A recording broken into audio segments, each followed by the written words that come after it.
And I defined generosity as 6 T's. It's not always money. Sometimes it is money, right? But sometimes it's time. Are you willing to give your time to other ministries, or always about yourself? Talent, treasure, thankfulness. Are you thankful? Testimony are some of those things that we're looking for, and trust. Welcome to the Missional Leader, a podcast for kingdom-minded leaders who are looking for mission-forward insight, practical strategies, and spirit-led solutions. In each episode, we'll have conversation designed to fuel your calling, strengthen your leadership, and empower you to advance the gospel with clarity, courage, and conviction. Let's get started.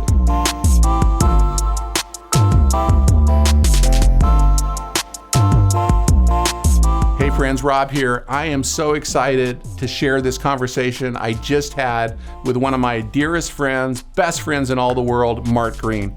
Mart is part of the Green family. The Green family established Hobby Lobby, an incredible business, and in my mind, they are probably the greatest generosity family in our lifetimes. Their vision to give their wealth away to help change the world is like no other family in the world. So we have a unique opportunity to jump into the heart and mind of a man like Mart Green, who thinks about generosity every day of his life and turns it into action. I can't wait for you to hear his insights about how you can grow your generosity. You're going to be challenged and encouraged by this conversation. So let's dive in. Well, I'm here with my great friend, one of my dearest friends, Mart Green, and so excited to talk about this particular topic. So obviously the Green family, really known for being a family of generosity, and sort of you do business to support your missionary habit is kind of the way I think about it. And so many people that I've talked to know we're in a relationship, and there's always kind of this same question that always comes up. It's like, how do you as a family decide what you're going to give to? Like, what's your process? And so that how do we know question is really out there, whether you're a family that has great wealth, or you're a business that's giving, or whether you're a couple that's just starting on the generosity journey. So just love to dig in on that a little bit with you. Yeah, well, thanks for the question. And it's evolved over time, as you would imagine, just like anything else. We first started giving together as a family back in 1997, actually. So now we've done this for a while. And I know about that really well. Yeah, you know that really well, because One Hope was the first ministry that we gave to. But before that, we didn't give collectively.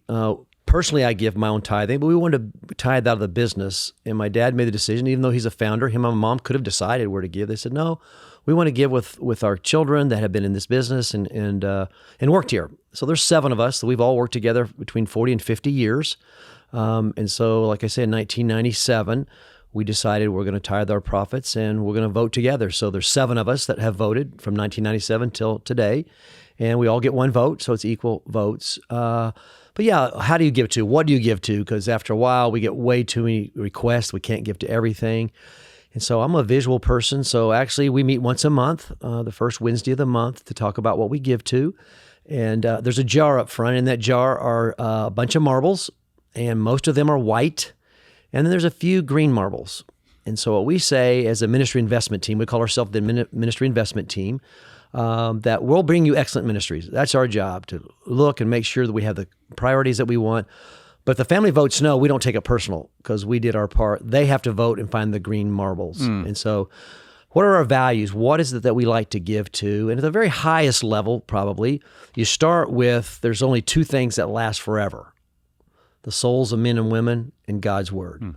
So most of what we give to is going to wind up in those 2 areas. And so that's helped us guide us there. And then as we've gone through time as a ministry investment team, there's certain things that we're looking for. And it wasn't that long ago, I try to make things simple too, right? So I got it down to R, S, and T, right? R, S, and T. What's R? R is relationship. We want to build a relationship over time with the people that we're giving to. And so we've chosen to give to a few people deep versus lots of people wide. No right and wrong. This is where we have evolved to. And it was still finding that sweet spot within that green marble souls and God's word. So those are the ones that you're going to go deep on. Yeah, and so let's spend time with them. So we in the Ministry Investment say we didn't make the money. The 50,000 employees at Hobby Lobby made the money, but can we add time and talent to the treasure that they give to? So we try to actually be a part of some of these. We can't all the ministries, But there's about 13 ministries that we actually are involved with more than just money. We also give our time, talent, in those things. And so that's the R for relationship. And what's so it's relationship. Yep. So you've got your others. Yeah. Your other simple letters. S is story. They have to be able to tell their story. And we actually find that most people give to story. Story is what attracts people. And that's important. You've got to be able to tell your story, and you want to build relationships. So let's say we have those two parts. But we also need that third T, which is trust. And trust takes time. And under trust would be, do they do what they say they were going to do? Do they stay on mission? Is their mission this year the same as it was last year? Consistency. Consistent. Do they have good governance? All right, because that we think long term that good governance. So there are people who are phenomenal storytellers and phenomenal relationships, but we found out long term they just didn't match what we were looking for as far as governance, so that it would be there for the long term. And so those are some of the things that we look for. And then when you look for a relationship, the three things go back to keeping it simple. I have three letters for that too, and it's G, H, and I. What am I looking for in relationship? Well, in 1 John 2:16, it tells us that Satan really only has three tricks. And because he's a deceiver, his heart language is lying, he has to take something that God gave us, and he has to lie to us about it. So the three things that God says in 1 John 2:16 is the lust of the flesh, the lust of the eyes, and pride of life. So I got to thinking about that. Okay, the lust of the eyes, what's the neutral there? And that's possessions. There's nothing wrong with possessions. There's nothing wrong with my car. There's nothing wrong with my house. But they can become idols to me, or they can be something that I think, if I just get a larger house, if I just get more, I'm going to be happy. And that's what Satan wants to do to us. So that's the lust of the eye. So I thought, well, how do you defeat that? What should I do? And it's generosity. You're somebody who's generous, who's giving stuff away, and they're not worried about getting more stuff. They're trying to figure out how to give more. So generosity would be that. The second was the pride of life. So you're actually looking if a ministry is generous? Yeah. We want the ministry to be generous because... And how do you measure whether a ministry is generous? Yeah, great question. Because they're wanting generosity, right? Every ministry wants generosity because they need to have economic sustainability. They're looking for donors. But there's little things that can happen and big things. Are ministries willing to share other ministries with me? I mean, even in your case, you introduced me to Bobby Grunwald. Well, not a lot of ministries invite me to meet other ministries because they know, you may give money to them and I may lose that money. So they see me as a zero-sum game versus that. But in your case, and in the One Hopes, it's no, we want to be generous, and here's a great idea, and it's this Bible. I know you're passionate about, you knew I was passionate about Bible. Yeah, I actually had someone tell me when they heard that, you tell that story somewhere. I don't know if you told it or Bobby's told it, and they said, you gave them your donor? And I said, you're asking an unbiblical question. Yeah. They're not my donor. Yeah. They're God's donor. Right. Right. And we're stewarding the best we can with what God gave us. And one thing he gave us was the relationship, your relationship. But it's not an exclusive relationship. Yeah. We're the body. So that's a measurement of kind of the generosity side of it. Yeah. And are they generous with what they have? We've helped them, and even in the Bible space. Sometimes a Bible's intellectual property. And I guess what I want people to hear is this just comes out of, this isn't just the way you give, this is like who you are as a family, and even how you run your business. So like Hobby Lobby is always ahead of everybody else. Like they're trying to legislate minimum wage, and you guys were, so you were generous with your people. And I think that's one thing that I've noticed in my relationship with your family. Like you kind of take what God has instilled in you as not just a philosophy of generosity, but actually the practice of generosity and how you run your business. And in my interactions with you over these, how many years now? You're good with the years thing. Yeah, it'll be 27. 27 years. Like I can just see that you're always trying to discover, like, are you being generous in the same way that Hobby Lobby was? Now it's a different thing. We're a for-profit business. You're a nonprofit. But I think those actual actions and practices are things that you're looking for. Yeah. And I defined generosity as 6 T's. It's not always money. Sometimes it is money, right? But sometimes it's time. Are you willing to give your time to other ministries, or always about yourself? Talent, treasure, thankfulness. Are you thankful? Testimony, are some of those things that we're looking for, and trust. So you had trust. So Mart's throwing a lot of alphabet at us. That's right. He likes to keep it simple, but there's a lot of, and so just for everybody to know, in the show notes, I'm gonna have all this material for you to go through. Sort of, what was that G he had? What was the RST? What was the what are the 5, 6 T's? So we'll have all that in the show notes. So don't worry about that. You don't have to go through all of them. but it's so generosity. Yeah, and then like we said, the pride of life would be power and position. We need power and positions. There's CEOs at companies. There's power, their position. That's normal. But Satan wants pride of life. And so when somebody takes that, we've all been under that situation where somebody took power over us and it just was not good. So if that's what Satan's trick is, what is the antidote to that? And to me, it'd be humility. So we're looking for people who are humility in the partners that we come alongside. And again, all these things, you can't just see them. They're not on a sheet of paper. It's because life. And that's why we like to get in relationship. Because when I'm in a relationship over 2 or 3 years, I'm going to know. And those people who have these characteristics, I can run long term. Mm-hmm. There are some ministries we got involved for 2 or 3 years. They're good ministries, but they just didn't have what we were looking for, that DNA that matched our values. So the third one would be the lust of the flesh, and that's our pleasures. God gave us our sexuality. He gave us food. He gave us the pleasures of life. Satan just tries to trick us with those things, and that's the only 3 tricks he has, is lust of the flesh, lust of the eyes, pride of life. Everything comes under those 3. But what do I want in that one? What do I want when it's the lust of the eyes? And that would be somebody with integrity. Do they live a life of integrity? Mm-hmm. Do they do the same thing in front of people as they do behind the scenes? So that's the G, H, and I. So if people have generosity, people and the ministry itself, a ministry can have those characteristics. It's usually because of the people, generosity, humility, and integrity. Then we're probably going to be running with that for a long time. And we've been running with One Hope for 27 years because we saw generosity, we saw humility and integrity. And of course, I've got to challenge myself to be more generous, more humility and integrity. I don't have those figured out. So I've got to portray those same characteristics. Yeah, and man, have I seen that in your life, Mart, over these 27 years where we've been friends. And I would say the greatest gift the Green family has ever given me, I say this to my kids, my wife, our team at One Hope, is our friendship. Our friendship is more valuable than you as a generosity partner. Yes, absolutely love it. But more than that, it's that deep, trusted friend. And I think that's the way the kingdom should work, right? And it's just you've added so much value to my life. And I just think that's such a beautiful picture of how ministry can work so well between it and it. So it's not seeing, a donor as an ATM. You're not seeing them as it's a true, deep partnership. And I think you've modeled that as well. And in 2 ways. I sort of want to go 2 ways with this now. You're triggering me here on so many things because we have 27 years of relationships to play off of. But there's been some initiatives that actually your family has started yourself, because along the journey of souls and Bible, you saw some gaps.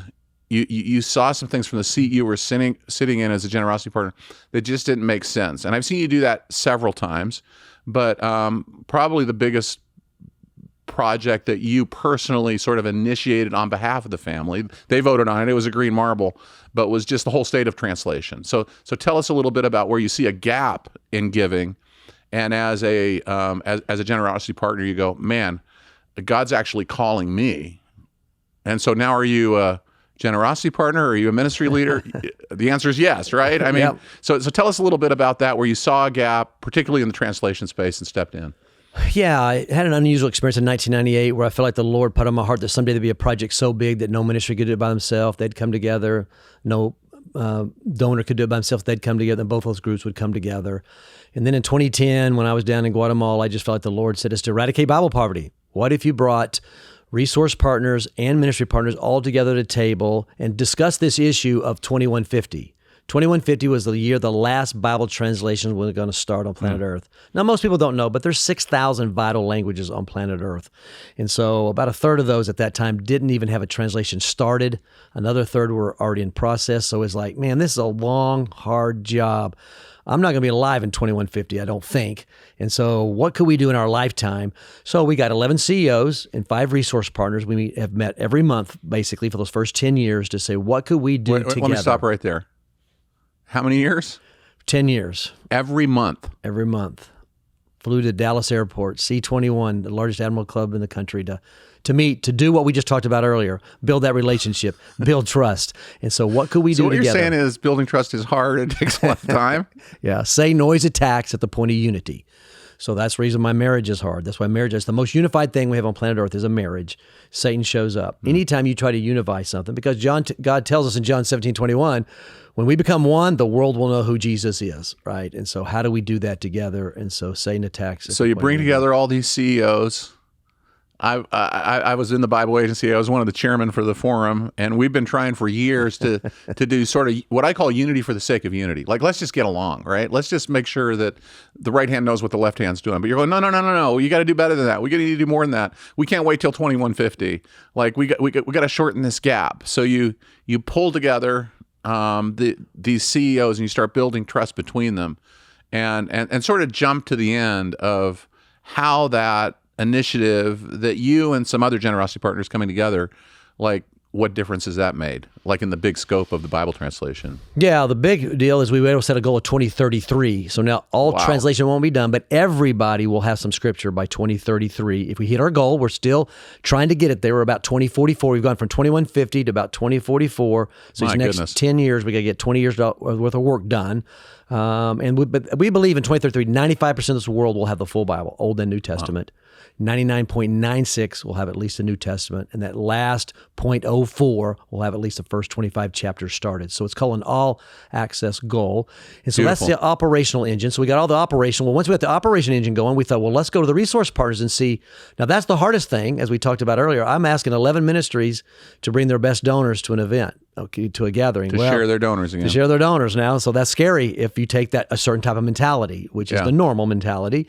And so we bring those together, and it's been phenomenal to see what happens to resource partners when they say, oh, you're knocking out duplication, you're working together, you're sharing tools, all the stuff that they want as a resource partner, because they're generous. Now they're seeing generosity being played out among 11 players. And so it's been phenomenal to see the resource partners step up and say, if you guys will partner together, we'll make sure, because obviously it's going to cost more money. Yeah. We had 2150 to get it all funded. Now we got to get funded by 2033. So if we're going to ask the ministries to step up, we as resource partners, now it's our turn to step up to make sure the car has enough gas to keep going. My goodness. I mean, just such a wonderful, tangible way to see, like, where you as a family are so passionate about something, and yet just through the principles that really had been working through your own life and through the life of your family, you're able to make a massive difference in the kingdom, to see this translation gap, eradicating Bible poverty, actually not be for 100 years from now, but within our lifetime. And that's just an incredible story of these principles being applied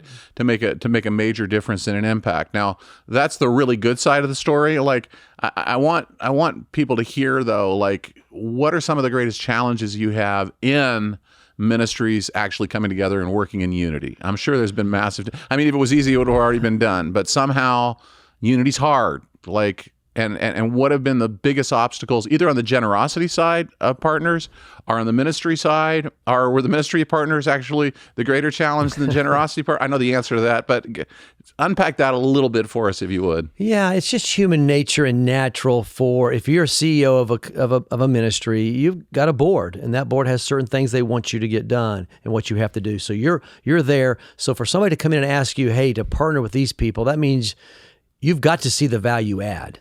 So then that comes back to whoever's organizing to say, well, why would you stop and give time to this? So we had to go and spend time with boards, actually, because boards was, well, why is my CEO once a month? Why is he flying to Dallas? So you just have to be persistent, and we just kept showing up. So we didn't get everybody. We had 11. We have 11 partners now, but we didn't in the beginning. We had 3 or 4. So we had to start simple. And then we had some that wanted to play ball with us. Some said, no, I don't want to. And we said, okay, that's fine. We'll keep doing what we're doing. And if someday it's a value add, you'll join the team. And what's been neat is most everybody that we want is now part of the team because they see the value of it. But it just takes time to build that trust. So, and it's interesting for me that, you would think, like, man, it's hard to get these generosity partners together, but sort of go back to the original story, and how many of the generosity partners are still part of the story, and how many of those original CEOs are still around that table? Yeah, well, I guess I did good on the ministry partner. I mean, the gospel patrons of the donor side, because we still have the same 5 we started with are still with us. Here we are 14 years later. And of course, every CEO has switched over time. Every one of them. Every one of them have changed of the original partners that we worked with. And because there's new CEOs and they've been there 7 years or 10 years, but nobody's been there all 14 years. So yeah, then you have new CEOs. Okay, is this new CEO going to be wanting to collaborate? Because some people like to be the hero and the champion, and that's their skill set and that's their bent. And so we have to hope that they have a collaborative. But the good news is it's kind of where the water's flowing now. In the beginning, we were kind of swimming up the river. Now it feels like we're swimming down river. Well, and the flow's there. Sometimes the children of the world are wiser than those of us in the kingdom, right? Because we're in a collaborative economy. Yeah. And I think we're in this new era. I call it a new era of philanthropy, where we're seeing collaborative generosity and collective impact and the principles of that. And I'll put that in the show notes as well, sort of the principles of collective impact. Like, Good. What's the operating system that you guys actually, we won't get into that now, but I think it's a tremendous conceptual framework. Stanford and Harvard came up with it. They have 5 principles. You added one called prayer, so people can look in the show notes and find out what that is. But just some I think you're right. The tide is moving in that direction, and we're almost crazy not to have a collaborative spirit if we're going to fulfill. And hey, I think Jesus talked about this in John 17, right? Yeah. Like he was a little bit ahead of the world on saying, if we come together in unity, then the world will know who I am. Yeah, and Stanford is the one that came with the collective impact, which makes sense. By myself, I can do so much. Collectively, we can do more. I mean, it's just common sense.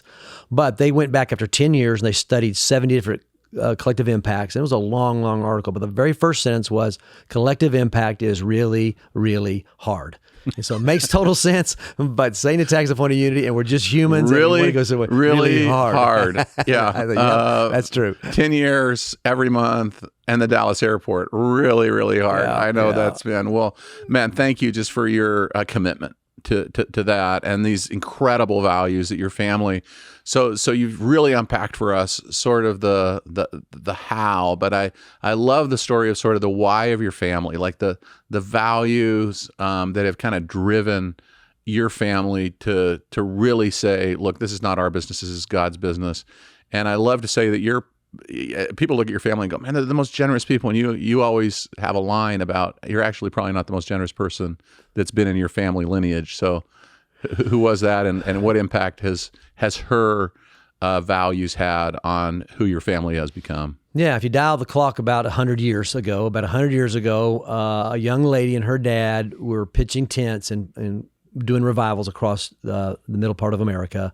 So they would go, they'd pitch a tent, they'd preach, they'd move the tent, they'd preach again. And one night, a young man walked in, and he gave his heart to 2 people. He gave his heart to Jesus, and he gave his heart to that young lady who was on the stage that was preaching, and that wound up being my grandmother. So that's Walter Marie Green. And so when your parents are co-pastors, there's really only 3 jobs you can have. You can be a pastor, a missionary, or an evangelist, right? That's pretty much what you want to be, and everything else is kind of, I guess, whatever, you know. So, and Grandma and Grandpa got 5 out of 6, and one wasn't, which was my dad. So he didn't get the preaching gift, but he got another gift that my grandmother had. And my grandmother, even though they never had 100, I mean, they'd have considered 100 a mega church back in her day. 100 people. In their day, 100 people. But she was very generous. If she had 2 dresses, sometimes she'd give a dress away. If they got an offering or she got a Christmas gift, she would say, well, what's that Christmas gift worth? It's worth $5. Well, then I need to pay 50 cents tithe. Wow. And so instead of trying to go pre-tax and post-tax, she's adding her income, just so she can pay tithes on. And my dad would say she'd sew little doilies back in the day. And my grandpa, why are you sewing those doilies? She says, well, I'm going to give him the missions offering. He said, I gave him the mission offering for us. She says, no, I want my own mission offering. And so Dad said if nobody bought her doily, she bought it herself, Wow. just so she'd have a missions offering. So that generous heart. So yeah, we say it's not the size of the gift. It's the size of the sacrifice. And so when I asked my dad, one time we made our largest gift, and I said, now, Dad, have we outgiven Grandma now? He says, no. We've always given out of our excess. My mom gave what she didn't have. And so that's kind of where we get that spirit of. So powerful. Yeah. Thank you, Mart. Thank you for all your family means to the kingdom and your leadership. And these principles are just so practical. Thank you. Yeah. Thank you, Rob. Thanks for joining me today. This episode was brought to you by One Hope, the organization where I have the privilege to serve and lead. At One Hope, we are passionate about affecting destiny by providing God's eternal word to all of the children and youth of the world. For more information about One Hope, visit onehope.net.